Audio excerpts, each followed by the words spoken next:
D'huile d'olive. Oui. Et en même temps, on va cuire les cèpes. Donc les cèpes, on va juste les fendre en deux comme ça et puis après les émincer dans la longueur.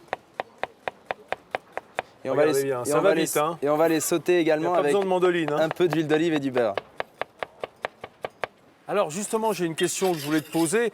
En fait, je voulais la poser à Régis Marcon, mais comme je t'ai sous la main et que tu as été son second pendant un bout de temps, on m'avait dit que les cèpes, ça ne se faisait pas cuire au beurre, ça se faisait toujours à l'huile. Eh ben, on les colore à l'huile, souvent. Ouais. Moi, j'aime le côté beurre noisette, en fait, du beurre dans le cèpe. Après, c'est une histoire de goût.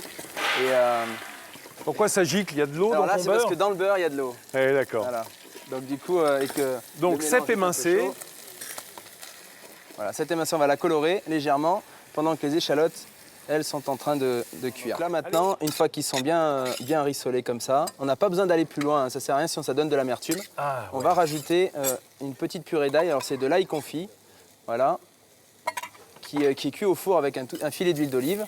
Nature, comme ça, on met les nature, têtes d'ail et on fait de la purée. Avec la peau, ouais. Et après, une fois qu'elles sont bien confites, molles, eh ben on les épluche et on récupère la pulpe, en fait. Et donc, ensuite, on ajoute Du cèpe sec? du cèpe sec avec le jus de cèpe trempé.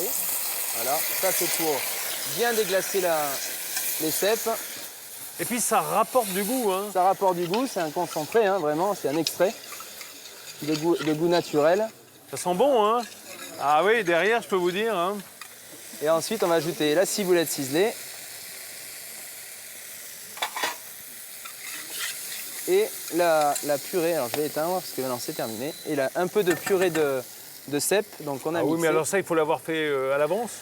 Il faut l'avoir fait à l'avance, la mixer. Ah voilà. Alors, vous savez quoi? Ça, c'est typique du grand chef.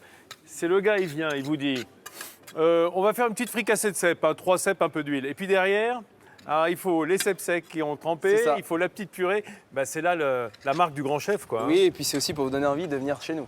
Ah, Sinon, c'est pas si on vous bête, donne tout, hein. ça n'a pas d'intérêt. Du côté Et de voilà. Et donc Schwarzenegger. une fois que la petite fricassée comme ça elle est faite, c'est parfait, on n'a plus qu'à dresser. Alors pour notre sabayon, on va avoir besoin de vinaigre De vin blanc? de vin blanc, merci. Voilà, on va avoir besoin d'œufs, donc 3 œufs, un jaune, D'accord. et on va émulsionner. Sabayon, c'est en fait l'œuf qui va cuire en gonflant. Exactement. On va émulsionner comme si on montait des blancs en neige, sauf que c'est les jaunes et c'est l'émulsion des œufs et du Et du vinaigre. voilà, qui vont s'émulsionner. Et en même temps, l'œuf va lier la cuisson, puisqu'on va chauffer en cuisant. C'est beau, ça. hein. Vous entendez ce petit bruit? Ça, c'est un bruit de cuisine, ça. Et en fait, il faut cuire jusqu'à ce qu'on aperçoive le fond de la casserole.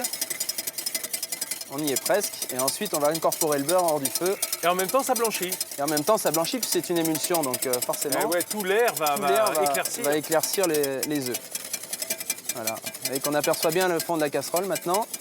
C'est là qu'on sait qu'on va pouvoir additionner le beurre et un peu de poudre de cèpe, puisque il faut en incorporer un tout petit peu pour le sabayon. Qu'est-ce que c'est beau, ce Donc petit voilà. sabayon. Alors, Donc la poudre de cèpe. c'est Et du ensuite- cèpe séché qu'on a réduit en poudre? Exactement. On va D'accord. sécher, mixer et tamiser. Et Ok. puis maintenant, on va additionner tout doucement Un beurre clarifié. un beurre clarifié au cèpe. Oh là là là là là là là là, la sauce qui tue, mes amis. Enfin, elle tue pas, hein, parce que les champignons sont très comestibles.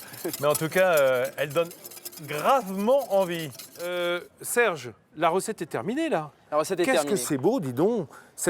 Les assiettes sont splendides. Merci. Alors, on va passer à Jacques Raymond, notre invité, cette fricassée de cèpe. Alors, quand on dit fricassée de cèpe, on n'a pas ça en tête, hein, quand Eh on le non. fait chez soi, hein, bien entendu. Là, c'est une pure œuvre d'art. C'est là où notre travail fait la différence. On va vous demander de goûter, Jacques, pour nous donner vos impressions sur cette magnifique recette de Serge Girard. Alors. Il connaît, hein. Il est allé déjà. Il m'a dit. Oh, bah oui. J'y étais comme client pour mes 60 ans d'ailleurs. Bravo. Et j'ai mangé dans des 3 étoiles ailleurs. Et j'avoue que chez Serge Girard, c'est mon plus grand souvenir. C'est parfait, c'est C'est pas extraordinaire. beau, ça, Serge? Non, mais je le pense, hein, je ne le Il t'a dirais payé, pas hein. sinon. Hein. Il ne m'a pas payé, non. Quand il était jeune, formé par Régis Marcon, autre grand chef auvergnat. À Saint-Bonnet-le-Froid. Ouais. Exactement. Comme dit, c'est parfait, c'est délicieux. Voilà.